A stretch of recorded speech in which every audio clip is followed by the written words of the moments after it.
So Harun, Jazakumullah khair for coming, bro. And we know you've come from Southwest. I think you told me you come from. So as usual, I don't know if you've seen some of our podcasts before, but we just go straight into it. Where you from? Where you born? You know, your name, things like that. So yeah, just start with that, bro. Cool. So my name's Harun. It's Aaron, but obviously it's Harun in Arabic. Okay. Um, Aaron, as in like that was you actually born. yeah, that's my name Okay. that my mom gave me. I'm from an area called Penge, southeast London. So I've recently moved to Streatham, which is southwest. What else did you say? Yeah, just your background. So where was you born? My background. I was born in Bromley, so I was born in Farnborough Hospital. So Penge is it's like a predominantly ethnic area, but the borough of Bromley is predominantly white. So you was born in Bromley but lived in Penge. So born in Farnborough Hospital, which is Bromley's main hospital, that and open. Penge is in Bromley. Penge is like an area borough. in Bromley. Yeah. So Penge is like the black area of Bromley Borough. Okay. If that makes sense. Yeah. Okay. You don't know about it, akhi. You're in Tizlhurst, akhi. I didn't know. No, I didn't know Penge was Bromley. I literally never thought about that. Yeah. Okay. So you was born in that area, you raised up in Penge kind of area. Yeah, school, raised in Penge. Things like that. What did you go to school? So my primary school was Alexandra Primary School, which is like border of Beckenham and Sydenham. I went to two primary schools actually, one in Penge, St. Anthony's, which was a Catholic primary school. And then my mum became like a Jehovah's Witness. So she took me out of the Catholic school and then put me into more of a secular school, which was Alexandra. Okay. So would it be safe to say that your parents was Christian and you was born Christian into? So I was christened as a Catholic, like as a baby. And then I went to the Catholic school. Used to go to church with grandma and whatever. Okay. And then my mum became a Jehovah's Witness. So she took me out of the Catholic school, put me into like Alexandra. And then I was there from year 3 to year 6. And then my mum came out of that religion. Jehovah's Witness. Yeah. Okay. And then basically just obviously we believe in God, innit? So, what did she become after that? Nothing specific, just believer, innit? You know what I mean? One God. Yeah, one God. Yeah. And parents are from Caribbean? Yeah, Jamaican descent. Were the parents born here? Or so both my parents are born here. Okay. My mum and dad, and both their sets of parents are born in Jamaica. Yeah. Okay. All right. So moving forward, school-wise, what kind of characteristics, what kind of person was you? Was you the bubbly person, the clown in the class, the quiet person? I was like, every school I've been to, I've been popular. But I think it's just because of my size and my personality. Was you always a bit big for your age? Yeah, I was always a ringer, in school from young still. So I've got little different sides to me. Like you get the strongest, and the people will look at you and think you're big and just automatically say, "Hey, he's one of the strongest" or whatever. Yeah. You know what I mean? But it more comes with confidence. But You didn't have no issues in school or anything like that. You was kind of more intellectual. Yeah, I was into. To be fair, I think because of the way my mum raised me, like my thing was always making sure that I was focused in class, even though I might have like all my circles of friends were like the popular ones. You know what I mean? Obviously, as you grow up from primary school and then secondary school, and then you get towards the higher side of secondary school when other external influences start to influence how you are, and then kind of staying focused in school becomes harder because you got all those other factors. Yeah. What year would you say that was? For me, I would say that was like year 9. I'll say when you start to become a bit more... Yeah, streetwise and stuff. Like year 9 is when was when I started like hanging out on the streets more. And then year 10 is when it kind of started to... What about siblings? Any siblings? Yeah, I'm the eldest. Okay. I got 3 younger brothers. Mm-hmm. We share the same parents. And then I've got 3 siblings outside from my father. Okay. And secondary school in terms of going into from primary to secondary, early years before the year 9, year 10 you mentioned, 7, 8, 9. How were you in terms of education? So I was in quite a few top sets. Okay. Because And which school was that? Was it? So yeah, I went to Stanley Tech. Okay, so that's more what Croydon or That's South Norwood. Yeah, so Okay. it was called Stanley Tech. It's now called Harris South Norwood. Okay. And then from Stanley Tech, I left there in like towards the end of year 8. I went to a school called Archbishop Lanfranc School, which is in like Croydon, Fortneath, Mitcham kind of border. Okay. Yeah, but yeah, I was in mainly top sets. You know, couple of the top sets I was in, I got dropped because of, like, I might have been messing about or not showing my full attainment. Do you know what I mean? But I tried to keep a good balance because I feel like I understood the importance of trying to get my GCSEs. So even though I had loads of external influences, even going up into year 10 and 11, that I would always have that thing in the back of my mind, like I want to leave school with my GCSEs. Because if I don't leave my GCSEs, then I'm kind of mash up because I've seen that other people not have that, and then their opportunities, they kind of. So you done well in GCSEs in... I did alright. I got enough C's. Yeah, yeah. Do you feel like you could have done better had it been? Because I feel like I was literally thinking that as I was coming up driving that we are a product of how many people are around or the type of people around. And had you been around other people that was a bit more, you know, intellectually based and pushing that life, you would have probably got all A's. Or do you know what I'm trying to say? To the capability was there, but then it was narrowed due to who you chose to hang around with. Possibly, yeah, because I feel like it was an effort I had to make in order to actually get the GCSEs that I got, hanging around the people that I used to hang around with. But the wickedest thing is the majority of all my friends are very intelligent, like so intelligent, but it's just their attainment, what they chose to do in school. And do you know what I mean?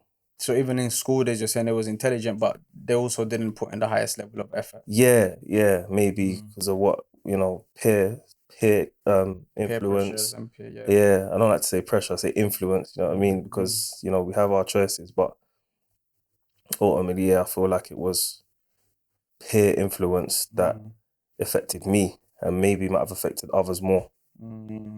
What about the school itself? Do you think the school itself gave you support, or the school itself were kind of like also, you know what, really, you know, we're not too concerned about you excelling in your education? Do you think that was there, or was it just peer pressure? I feel like in Stanley Tech, I don't know if they were. I felt like more of a statistic in Stanley Tech for some reason, but in Lanfranc, yeah, they were good teachers. I'm not gonna lie. My head teacher, like, he stopped me getting kicked out like a few times. Like he actually wanted to see me do well. Like I got asked to do my ICT GCSEs in year 9 because they saw the potential in me. Do you know what I mean? I didn't get them. I didn't get it. But at the same time, it just shows that, you know, they believed in me, and he would always have time for me in it. Do you know what I mean? So I think, you know, especially in the UK with let's say some sort of negativity and racism, there is still opportunities of excelling. Some would say in some parts of the world, especially for kind of like, you know, if you're coming from like a Afro-Caribbean or African or black kind of like background, that push is not given, that support is not given. My generation, you know, you'll find a lot of the youngsters might have been kind of like first generation from the Caribbean community, very intelligent, but they're being pushed towards sports. You know, get into this, get into that, get into football, get into running and stuff. They're not being pushed towards kind of like education. Yeah. I mean, it's funny because I can only speak about my experiences. I can talk about what I've heard and what I've heard people say. But I'm a firm believer in choices. Do you know what I mean? And sometimes we create these narratives in our head, like, oh, the world's against me, or you know, it's harder for me. It is harder for us, but at the same time, there are people out there that do believe in us and push us and support us from like other races and stuff. So no, it's important because you know why? I mean, look, let's say even if it is there, I think the mindset should be, because if we look at the Sahaba and the mistreatment of some of the companions, Bilal as an example and others, but you know, they still excelled in what they were supposed to excel in. They didn't take the mistreatment and say, look, you know what? Okay, I'm going to remain like this. So it's how you kind of like, you know, deal with it basically. And like your approach, alhamdulillah, fine. Things have happened, but you know what? I'm going to make the most of it for my people, for the Muslims, for youngsters and so on. And that's what you've done. Yeah, and I feel like, you know, sometimes amongst your own people, it can be difficult. Do you know what I mean? It's not even just influence from other races, you know, because you can get like jealousy and envy and just mistreatment from your own kind. So then what is it really? Is it about the race thing? Is it about you? Is it about the choices you make? So there's loads of different external factors, but I feel like you at the end of the day, even with these challenges, if you like apply yourself, then you get more rewards out of it if it's tougher. Do you know what I mean? That makes sense. MashaAllah. Cool. So you're in school, you're in year 9, year 10. You said your head teacher was helping you from getting kicked out. So I'm guessing something started to change in school. What happened there then? I just feel like there was a few times when like I would get into trouble because I'm not thinking about, like, I'm not going to say exactly the things that I got into trouble. Yeah. It's long.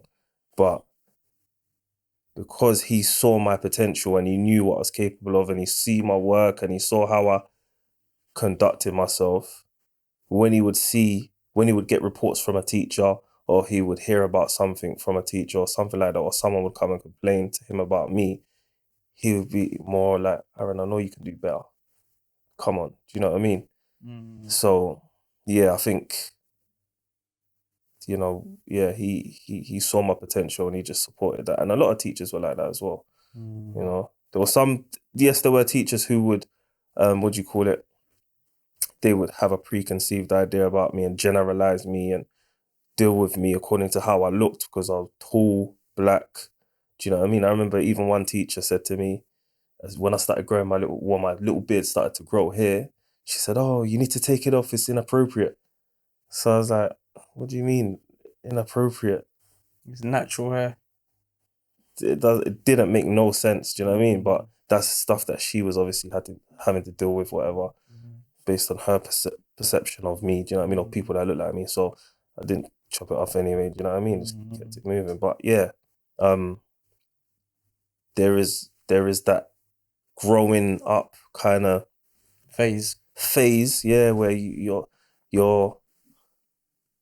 challenged by different things that make you change. Do you know what I mean? So I don't know if it's my generation because of the influences that we had. Like, we didn't have social media and all of these sort of stuff.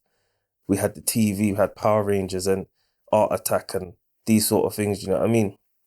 And playing out like real things where like our mindsets were different at that time. Are you saying in a positive way? Or? I would say in a positive way because the amount of exposure to things that would like influence us to act and think a certain way weren't there in the way they are today, if that makes sense. But there were still other external influences, do you know what I mean? So like, say for instance, for me, when I grew up a happy, jolly child, like my mum, you know, she raised us right. She provided a good upbringing for us. We didn't really want for anything.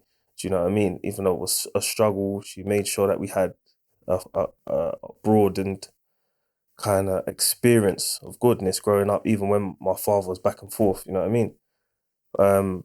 But then when you get, say for instance, like I said, I was a tall youth.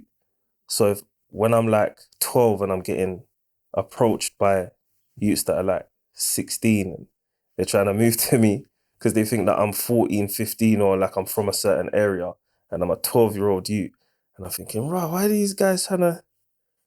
Then it makes you think, no, I'm going to stop having it now. Do you know what I mean? Like, and the innocence is kind of challenged, if that makes sense. And I know that happens with a lot of youths. Do you know what I mean? And then it goes from that, like, over and over again, you're challenged, you think, no, I'm done.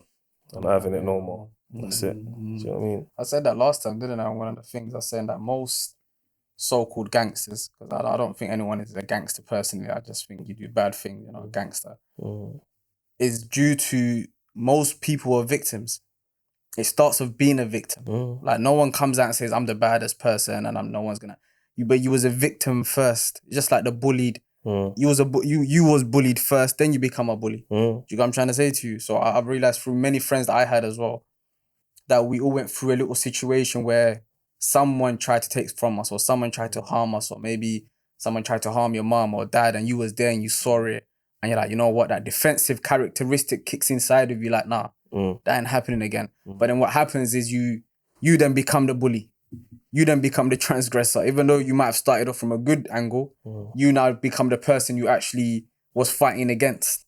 It can happen. Yeah. That's the only thing I kind of see happen after that. Definitely, yeah, definitely. Like getting tested. Like I've seen, and the thing is, yeah, for me, like I could have turned out a lot worse than I did.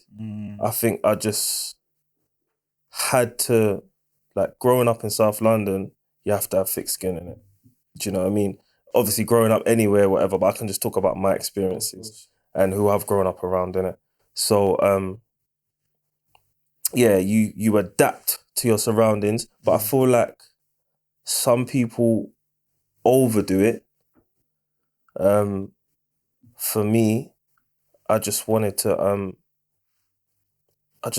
like be myself, because I saw a lot of people that would change who they are in order to be somebody to compensate for what they felt like they didn't have in it.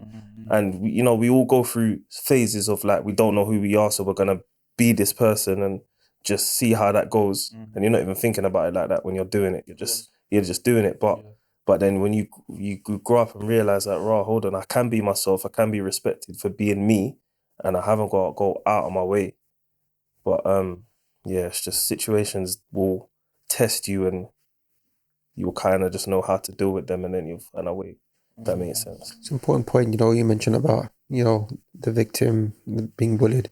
So the Prophet ﷺ, in one hadith, he said, look, aid unsur akhaka zaliman or madluma. Be with your Muslim brother or sister, whether they are being oppressed or are the oppressors. So the Sahaba said, the companions, "O Messenger of Allah, we understand if they are being oppressed, then we support them, against the oppressor. But what if they are the oppressor? How can we be with them?" He said, "Stop the person from the oppression." So meaning, it's the complete justice. Neither are you supposed to kind of like let somebody oppress you, take side of the oppressed and the weak, and neither is, let's say, a Muslim supposed to oppress others. So if that concept is put into society, look, it's not about, the deen is about justice for all and defense for the oppressed, then things become, inshallah, positive, inshallah. But I think that we don't have that part though. We don't have the part where you have a group of people that live locally that see someone getting oppressed and then stop that oppression from happening in a justice way. That wasn't the case. It was, you get bullied or you get beaten up, there's no one there to support you. So you make your own kind of group to kind of fight back. And do you know what I mean? Or initially, maybe it started off in that way. Yeah, especially some. Yeah, I was gonna say that because for us in my area, like a lot of the areas around our area, like Lewisham, Brixton, Peckham, whatever, they've got generations of people who of gangs, if that makes sense, going back, far decades, and then they're youngers of those and youngers of those. But in my area, we didn't really have no foundational people that would basically stand up for people in the area. So our area is like in the middle of everywhere. So it would be like a pasture, and so everyone would just come through. And I saw a lot of people that was older than us, like they were on a get down or lay down kind of thing. They would more want to be friends with people who would come into the area because maybe they didn't feel confident enough to stand up to anyone. Do you know what I mean? I saw people get oppressed from people from outside of the area. But it's like, I'll be honest, when the Somalians came to Pench, like the same generation of the person was talking about, they kind of put a stop to that. Do you know what I mean? Because they would defend themselves, and then they passed that on to like my generation, if that makes sense, because the Somalians are like elder, like I'll say like 4 or 5 years older than me. They were probably the first generation. They used to call themselves village youths. And then their heart, It's a They're connection. linked though. yeah, but because no one was thinking, oh, Penge, like, But what's also this? tribal links as well. Yeah. That was also kind of one of the things. Village from there. Penge and village kind of like Yeah. same. Okay. Yeah. So everyone used to say if they saw a batch of Somalians, they'll say, oh, they're village youths. Not knowing that a lot of them were from Penge, yeah. How about Eunice link? Okay. This was it. Yeah. It's like a clan link between the same. Yeah. Yeah. Okay. They just live in different areas here, but back home they're the same people. Yeah, it would make sense, you know what I mean? But then so they kind of like people from Penge got that stigma, but then it's like because there's no one, like they're not thinking of Penge as any area, like, oh, there's no one there, man. It's just a joke area. And then my generation, because we'd seen how the Somalians carried themselves, and we grew up with the younger generation of Somalians, like the name that you said before, he's my friend, innit? And that's my generation. So we would not allow the oppression to take place, if that makes sense.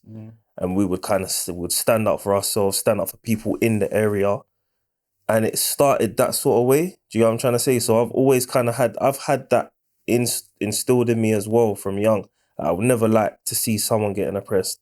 A lot of the times in school, I'll be standing up for people, like from primary school. Do you know what I mean? So my thing was from that sort of angle. But then when you've got also other external influences, like certain elders, like I could go deep, but anyway, there was an external influence from another area who'd been kind of kicked out of his area, and he went to another area. I don't know if he got kicked out of that area, but he ended up in mine, and he's older than us, so he was trying to round us up to become enemies of the area that he'd been kicked out of. Even though you ain't got nothing to do with. Yeah, Was he Somali? Was he I think he was black. okay? Yeah, he was black, but Muslim, non-Muslim? don't think he was Muslim. Okay. Don't think he was Muslim. But when I grew up, I thought, hold on a minute, you're a big boy for us, and you're trying to round up youngers to ride out on your enemies. Do you know what I mean? And that's some coward stuff. Like I see happening a lot because people get banished from their area, go to another area. They're a whole different person. They can be a whole different being and influence other people with this sort of, do you know what I mean? Persona that they put on, whatever. And then they've got their own agenda. So then they push the impression, this kind of thing onto other people who are impressionable, like at a certain age. Of course. And then, like I was trying to say, is like it's about, first of all, it's about protecting your area kind of thing. And it goes, then it's like, all right, cool, now we're just in beef with this other area because of what? We don't even know. And that's probably happening in loads of different ends. 100%. But, you know, the strength of a community as well. Remember that was kind of like, it happened here in, you know, even in Lusham. Yeah. Talking about with the Muslim community. But the important thing is the community itself that is strong. You know, from the beginning. So anybody that's external comes to try and cause a kind of like disruption or a fitna, community will say, look, you know, we're not about this. That's your battle, you go there. You know, so we're not involved in anything which is ignorant and jahil and so on. So I think that's also important. But that's the angle I was coming from when I was saying about that there wasn't no local people. I wasn't talking about we done the right thing. I'm talking about there wasn't, like, if you go to certain other, even Somalia, since you brought up Somalia, say that there's a problem, elders, people get involved. I say, no, that can't run around here. So people there isn't that kind of community sense, is my point. Used to be, but it's, you know, Maybe it's just years gone back down here. when there was probably 10 black people there, 10 Asian man there, maybe. But the problem is once you start having 1,000, 2,000, 10,000, 30,000 people of the same color in the same area, everyone's from different maybe backgrounds. Yeah. That community isn't there. So maybe even white people would say, there's some white people I chat to, they'll say, many years ago, you know, we was connected and we used to say hello to each other and all that, blah, blah, blah. But that's because maybe that was your own selective group that you understood. Now there's an Asian group. Now there's a Somali group. Now there's an African group. And you all have different upbringings. You all have different standards. You all have different, you know, ideas of what a community is.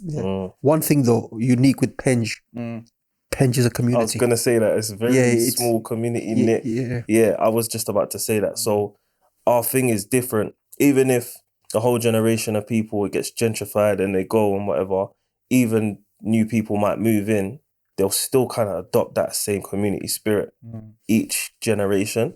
Because And small I see area, that. isn't it? Yeah, Small yeah, area. And small that's why, area, yeah. they- So it does happen still. Akhi, Harun, thank you, Akhi, for different things that you've mentioned. It's a learning curve for us as well in terms of moving forward. So you mentioned the beard in school. So I thought, was he a Muslim? Did he start looking into Islam? When did you start looking into Islam?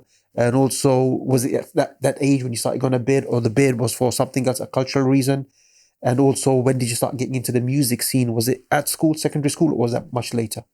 So first of all, the beard just started to grow. Like I don't know if it's my genes or whatever, Okay. but it just started to grow. Nothing do you know what I mean? religious, nothing. No. It just literally just started to grow, Okay. and I just left it.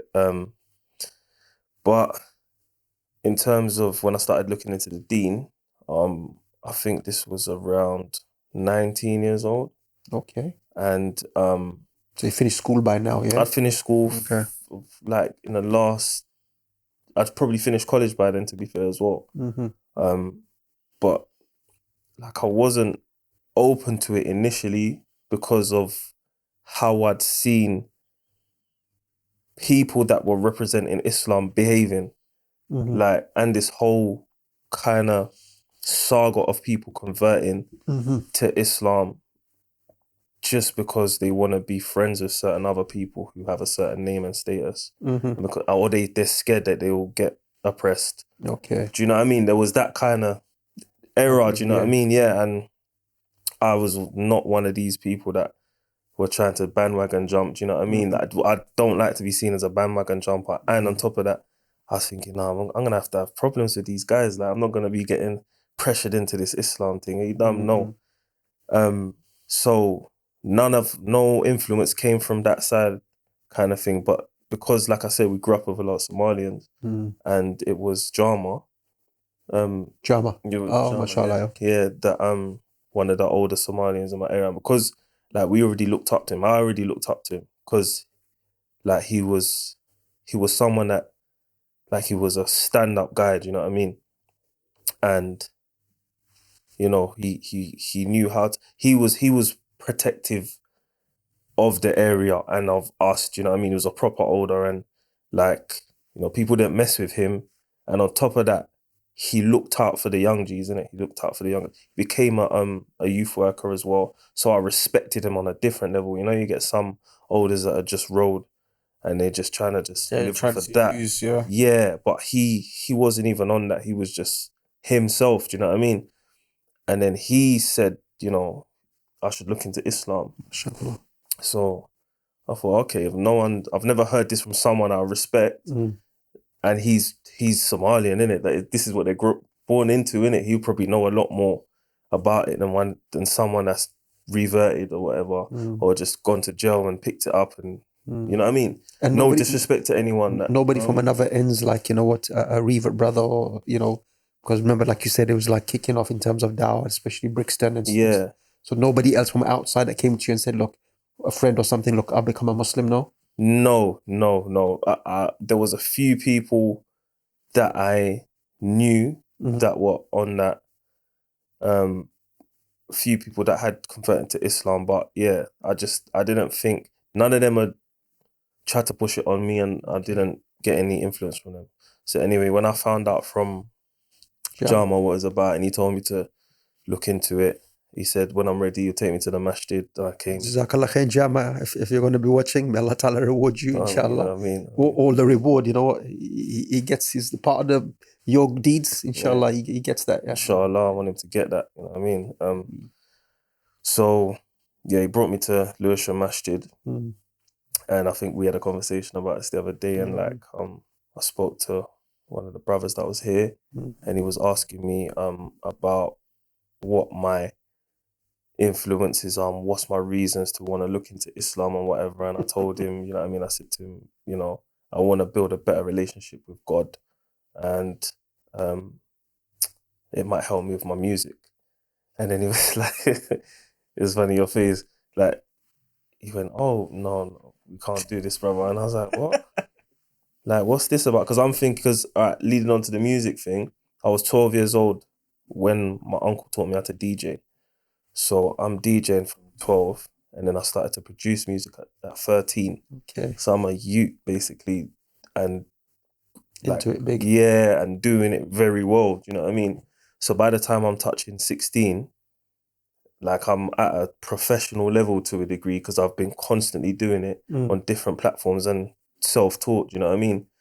So I was one of the few that knew how to do it, let alone being so young and being in with the sound at that time. Okay.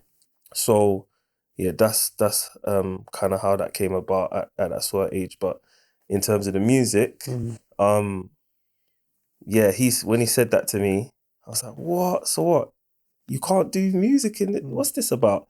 Even if it's harder, man. Nah, man. But you know, it wasn't even that. I knew to myself, I said, right, like, if God wants me to be, if God wants me to be a Muslim, or if God's guiding me to this because it feels like it, then I'm not going to listen to what this guy's saying. I'm going to do what God wants me to do because I've got a direct link with him. I don't need to, you know what I mean?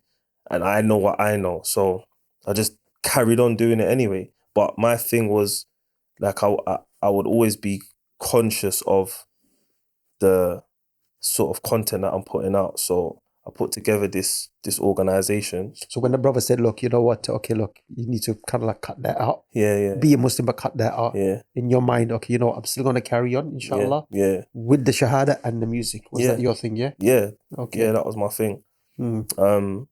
I didn't realize how much of a conflict I would experience later on down the line.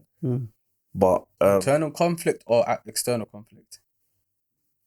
Was it like both. your own conscious conflict or other people conflicting you? Both, but more internal. In terms of haram, halal, that internal. Yeah. Because it's like it got to a stage where, okay, like I started a recording studio and I'm recording, and then I'm thinking, well, to a degree, this isn't really bringing me closer to Islam. It's not bringing me closer to learning my surahs or, you know what I mean? Like, I'd go Jummah every Friday, but like, Am I I becoming wasn't, a better Muslim? am I becoming at that time. What was your age at that time? What was your age? So I graduated, so I went to university at 21. Okay, mashallah. I graduated at 24. What did you study in university? Music production. Music production as well, okay. Yeah, so when I graduated in 2010, I started the studio before I went, but came back, started up again in a new premises. Full time? Full time. That was it, music production full time? Production. Yeah? Nothing else, no other kind of like side business or anything? No, just straight music production. I said I'm going to do, and I was a youth worker as well. So, and that was influenced by drama, do you know what I mean? Okay. But like, yeah, I mixed the youth work with the sound engineering. So I was working in a youth centre in Edmonton, and I had my studio. So between those two, I was, you know, like helping, mentoring young people and bringing them in the studio. And I was more using it as like a means of intervention. So say for instance, like a kid comes in and they're talking certain talk on the tune, I'd be the one to say, all right, so who's your ops then? And how did you get into this? And do you know what I mean? I'm using it for that sort of purpose. Like a positive purpose behind it. Yeah, 100%. Where I clocked that a lot of other people, they might not have had the confidence to question some of these young people because some of them are raw. Like, do you know what I mean? They come with their trousers all the way down here, stinking of all sorts of different fragrances. Do you know what I mean? And just rude. But because because I'd kind of come from that sort of background, I knew how to handle them and how to build a rapport. And then they all liked me. So I was able to get, you know, bring some good stuff out of them and make them be mindful. You know, so I realized that I had that gift. So I kind of just carried on with that. But were you also, for example, singing, or were you just kind of like behind the scenes? So I was mainly producing, but then I started rapping at like 23.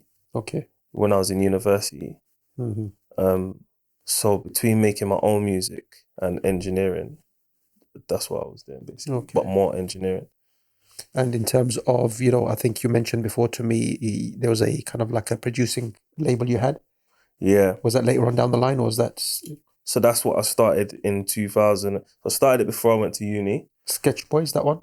No. So That's later on. no. So basically, I started a thing called the Mixtape Project, Okay. which was like a community group, community-based recording studio for the youth. Mm-hmm. And then out of that, I started working with my younger brother and his friends, and they basically formed into who would be Squeeze Section and then Section Boys. Okay. So a lot of the work that I've done with them from the early years, and then I carried on working with them throughout that decade, engineering for them and stuff, and engineering for a lot of other people as well. And they're quite big now. Yeah, they got mobiles and stuff. You know what I mean? I think they've calmed down now, but they're individually doing their stuff, and sometimes they're collaborating. But they've done bits. Yeah, okay. 2 questions, one for maybe more for you. Why are you smiling when you say that, man? I can smile, akhi. Sunnah to smile, It akhi. seems like there's a little agenda. No, as you there's say. no agenda, No akhi. worries. Tabassumuka fi wajhi akhika sadaqa. The smile. All right, He's go always on to me, Harun. Mm. So, as an example, he's come to the masjid. He's met a brother in the masjid. He wants to take his shahada. And the brother said, look, you're doing music. You want to know about God a lot. You can't be doing this. Let's say he's asked you that question.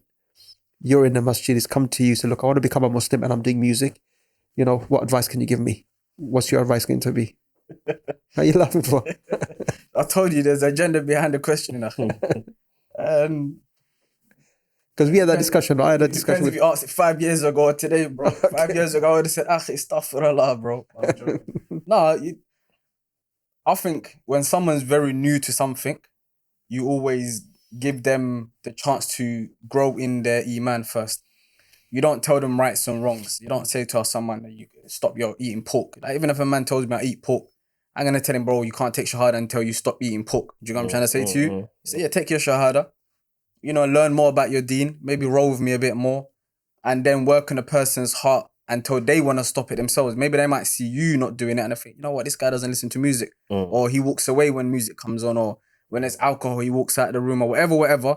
They see you changing, they might want to change. But I think the kind of angle of shutting something out when the person's iman isn't there yet, it kind of usually pushes people away. So I was surprised when you said you still carried on. Yeah, you know what I'm trying to say? Because most yeah. people are like, boy, I don't know about this then. Yeah. No, I didn't trust, like I've always been very skeptical about what I'm told from people anyway. I think that's a Jamaican thing, I'm not going to lie to you. A lot of Jamaican brothers, whether it was back in the day, prison, or when it comes to say like even religion or history, like, nah, man, that's his story. Ain't my story. They got a little kind of, but that could be to do with the whole, the issues of being taken and other people getting involved. There could be history behind that. Because other people, and say like, it could even be white people or even African people, say you talk about religion to them, they're a bit more calm with it. Like they don't have theories behind why was it started and who started it, and do you know what I mean? Whereas a lot of Jamaican friends that I had and whatever, there was always this back and forth debate about, but who started it though? But it could be a bit fake though. It could be God. It could be a man though. And no, I don't trust that. And there was just a lot of like unconscious historical kind of things in their own brain that they didn't even necessarily learn, but maybe they heard their grandparents or mothers, or do you know what I'm trying to say to you? So that skeptical kind of mindset you had, I think that's a lot of Jamaican people have that. But credit to you, Akhi, credit, because you've heard that. It's like your passion, your career. The brothers told you that. Yeah, 100%. And you said, you know what? Okay, that's his opinion, but you know what? I want to be a Muslim because at that moment it's about Allah. It's about submitting to Allah, Quran. So that's, like a good personality, your own kind of like self, kind of like confidence and stuff. So that's good. I think also it was about the positive angle that I had using music. It wasn't just about me trying to bust as an artist and get all this fame and whatever, do you know what I mean? And money, whatever. It was never about that. It was about me realizing that when I used to go to the youth club to do my music or bring my beats and bring all the man them to the studio, it was keeping us from the streets. It was keeping us from spending so much time on the streets, and it was making us think more positive and more self-aware about ourselves. Do you know what I mean? So was it also your lyrics were a bit more conscious and stuff? It was, Mine always, yeah, and I was trying to push that. okay. But then I realized that you can't force that on no one. And that's when I realized, okay, this is a journey, kind of using it as intervention in it. Just like, you know, if I, a lot of the youths that I worked with in the studio, I probably would have never linked them like that using any other means. You kind of have to play on their leveling field, and then it gives you opportunity to connect in it. And some say, you know, like they say, look, even the history of blues, there's The kind blues. of, yeah, you know, like it's kind of like a bit more emotional and a bit more kind of like, how do you say, the struggles that people have been through. So they say this. Read, read. Not listening, I'm just asking. I have to be a bit skeptical. You understand? Yeah, okay. So you read about the melodies, yeah? So, you know, they say like there's a history is coming from like Muslims, especially through slavery. Yeah, and then also, you know, they say, look, there was a generation of jazz musicians, John Coltrane, they were Muslims. Okay. Yeah, they became Sunni Muslims. And, you know, and changed their names. I think his wife's name was Ruqayya, his daughter's name was Ruqayya, and so on. Big impact. Then also they say, look, the founders or the fathers of hip hop was a group called the Last Poets in New York, Muslims. Yeah. Yeah. So, you know, it was like always kind of like revolutionary conscious, but they would just use the drum and so on. And it's more poetic. It's funny that you say that as well, because I think before I took my Shahada, I was looking into musicians that were Muslim, and I saw that there was Freeway, Mos Def. There's a guy, I forgot his name, he used to rap with like Immortal Technique and that. But there was Even Immortal Technique, ain't he? Nah, yeah. not. But He may be now, but he always used to support musicians. What about Rakim? Back in the day, I remember that name. I'm thinking that's a Muslim name, but he raps. Remember, a lot of those that there was a generation in the 90s. They were Nation of Islam. Yeah. Nation of Islam. But Nation of Islam's different. That's what I'm saying. Public Enemy were like Nation. Yeah. So, but Freeway was Sunni. That's what I'm saying. That's what I mean. So it's like I didn't know the difference those times. Even when I took my Shahada and people asked me, "What type of Muslim are you?" And I'm like, "What do you mean?" I took it as a disrespect because I'm like, what type of mute? What are you talking about? Like, I don't know. I'm just Muslim. But then I grew to understand why and whatever. But yeah, the Muslim musicians thinking about that and thinking, oh, they're doing it, that inspired me. I'm not gonna lie. So maybe that might influence as well. So going on that with the internal battle, you know, section boys. There was a peer, some brothers were saying to me, they said, look, you know what? And I think I had a discussion with you as well, where they became a bit weak and they all came together and they started a kind of like a group. I think that was Squeeze for Peas. So were you a part of that? Were you kind of like producing for them? What was the kind of like, was that like a side of section boys that you mentioned, or was that connected? So Squeeze for Peas, I always looked at it as they were the older fraternity, and then the Squeeze section were the youngers.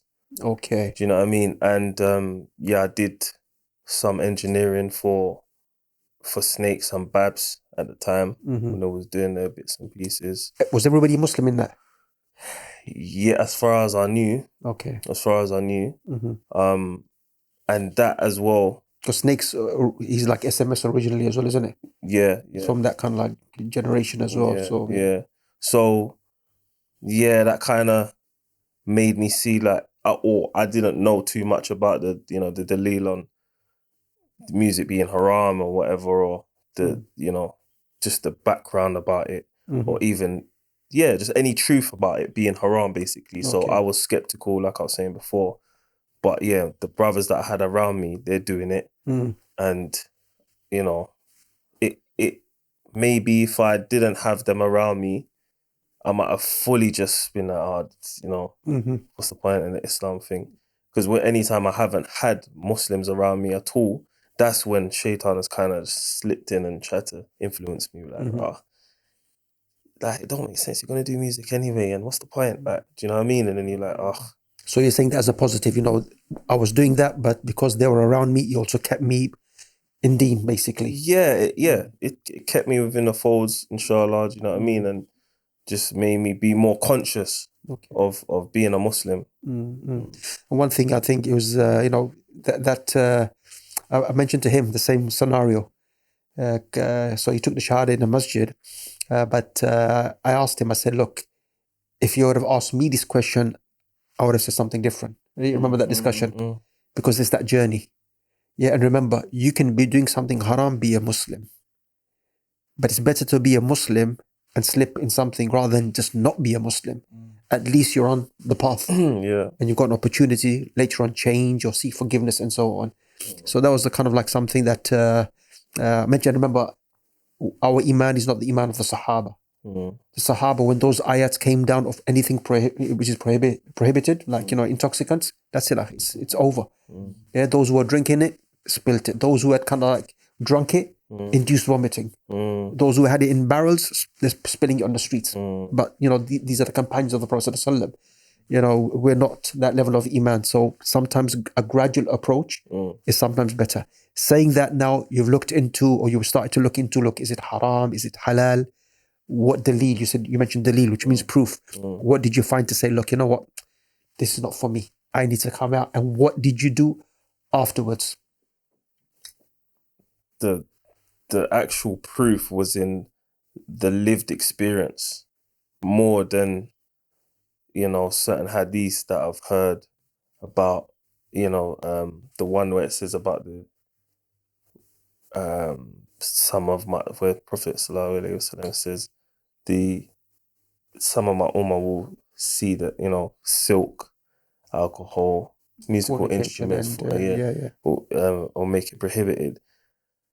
And people's perception of that, and then the vain speech one. I don't. Is that, Surah Luqman. Yes, it's an ayat. So they were there, but then when I'd researched them, it's like some scholars are saying it's not permissible, and some are saying it is, because really and truly, the thesis of music being haram, if you're basing it on the first hadith that I just mentioned, then unless it's said out plain, right, this is haram, then it's not haram. That's one thing I took from the research that I got. And then the second one about the vain speech, how that ayah even came about, it wasn't about music. So you done your research then, basically. Yeah, so then I thought, right, because I just heard about it, and when I hear about something, it does play on my heart. But then I got to a stage where I thought, no, I need to look into it myself. I can't just go by what this guy's saying. So I heard about that, but I would still be like, you know what, if there's anything related, and if we're not sure about anything, it's better to stay away from it. There was that, but then, like I said, my heart was still connected. But like I said, the lived experience of being in the music industry and seeing people blow up, being around them or being connected to them, or seeing what the music can do to people. Yeah. Explain that, because remember, so the two are different though. So let's say as an argument, you're at home and you're playing music, in the industry. Would that be then okay? I can understand the industry angle is saying, look, it's just not just the music.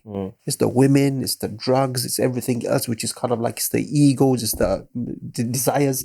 You know what? I think you have to be strong in terms of your iman in order to not get influenced by anything outside of you in this dunya anyway. Do you know what I mean? You could go out on the street and see like a billboard, and it could suggest something to your subconscious, and then you could act a certain way later on down the line. Be like, bro, where's this thought come from?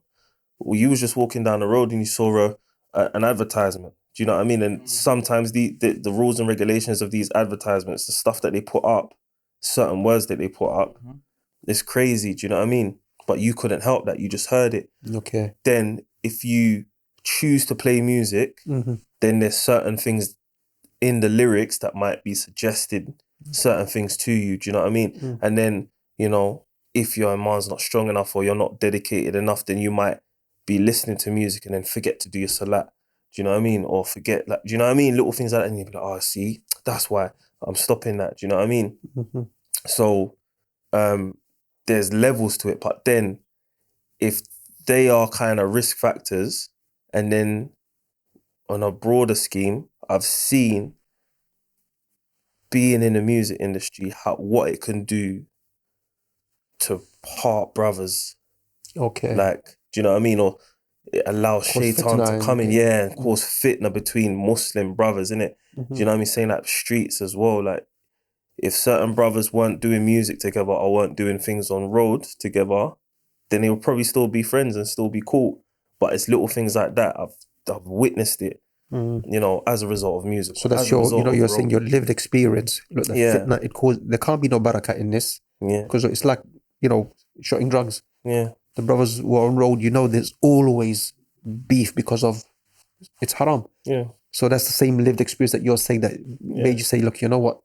I want to come out of this. Did you come out of it straight away, or did you fight that battle in yourself and say, This, look, actually, this was like a good 10-year battle. okay, This is a good 10-year battle. Because I'd always been in conflict, but I think it's when I got married, it made me more question where the source of my funds is coming from. mm-hmm. And then when I'm sitting in these recording studio sessions, excuse me, I started to feel like a bit of a slave. Like, to the industry. yeah, and to people's agendas. Like, people will be like, because I've got to a certain stage where my engineering is so good, not to blow my own trumpet, but they're like, all right, cool, you're my engineer. You like giving me that responsibility. So now I'm responsible for you. But really and truly, I don't really like what you're doing isn't giving me fulfillment. It's not even helping me to do my own music. Mm-hmm. And it's not helping me in my deen. You might be paying me whatever, but it's not giving me that extra piece of fulfillment. So it's like that made me realize, Raj, you know what, I can't be engineering no more, because people are getting too comfortable and reliant on me, and I don't. It feels wrong. Mm-hmm. It feels like I'm selling my soul, because my soul don't want to do it. So then I had to kind of phase that out, and then listening to music, because I'd listened to so much music over the years, I just realized, you know what, I'm just gonna stop for a bit and just clear my head. Do you know what I mean? And doing that has made me feel internally so much more freer, yeah, and at peace. Like, do you know what I mean? So I've seen the benefits of that firsthand. So like I said, aside from the fitna that it brings, aside from the field of the profession and how that doesn't fulfill me, or the feeling of unfulfillment and feeling like I'm slaving to it, that pushed me away. And yeah, it was just, like I said, after I got married, I said to myself, the source of my money, I want it to be halal for my family and for my, for what I'm doing. So yeah, it was all those things. So moving from there, you did start doing, do you call it nasheed, spoken word? And we also had a discussion about drums or duff and stuff. You would have mentioned about what you're doing now in terms of the spoken word nasheed. You still got your studio. Yeah. It's the same name of the studio, and yeah. Do you allow other people to come and record there and make music, or no? You're just saying strictly, 100%. So literally, I've stopped all sessions that are just normal music. There was a stage where I was allowing the odd session to happen, but I wasn't doing it. I employed someone. And because I'd made that transition to not doing music, I thought I don't want to take away, because I'm kind of, I've given you an income from this job that I've given you in the studio. I don't want to take it away from you. It needs to be gradual, innit? So I allowed him to kind of do that. But then I kind of phased that out, because it's like, all right, what am I showing you if this is what I'm on? I have to kind of stop that. So gradually phase that out. Now I would take sessions if it is someone doing the sheets and stuff like that, like me producing the background stuff for them and engineering it for them on a halal thing, where what they're talking about is halal. Because I also thought to myself, some of these songs that I've engineered have gone on to get millions of plays, and like I've been in other countries across the world and heard a song that I've engineered and like, raw, this is mad. But I just didn't feel, some people were like, yeah, this is you. But I didn't feel like it was doing anything for me. But if I engineer a nasheed or something, like some poetry for somebody, and that goes out there and that's giving dawah, then that's doing something a lot better than what it did before. Number one, do you know what I mean? It makes me feel more fulfilled. And if it's inviting people to Islam, then, you know, that's part of my purpose, being fulfilled, especially like in contrast to what I was doing, because it's harder for me to just be like, oh, but like totally everything, do you know what I mean? It's more of a transition, and I feel like I said, Allah's given me this talent for a reason, innit? It's still a little bit of a conflict because there's still these opposing ideas of Passion these sort of things, you know what I mean? Yeah, what to do. But if I don't do this sort of stuff, I don't know what I'll do. Just a question in terms of, are you singing yourself or are you just now sound engineering and producing? I'm doing both. You're doing both, I'm doing both. Yeah, I'm doing. And one more, some would say, look, you know what, the money's not in that. Yeah, so, to make money, we got to do this stuff. Can you maybe let the viewers know, look, are you sustaining yourself through what is halal? Yeah. So I'm more sustaining myself through mentoring. So the youth work side of things, that's always been more. No, I'm not gonna say that. That's always been bread and butter for me. The sound engineering stuff was my main thing. Was my main thing.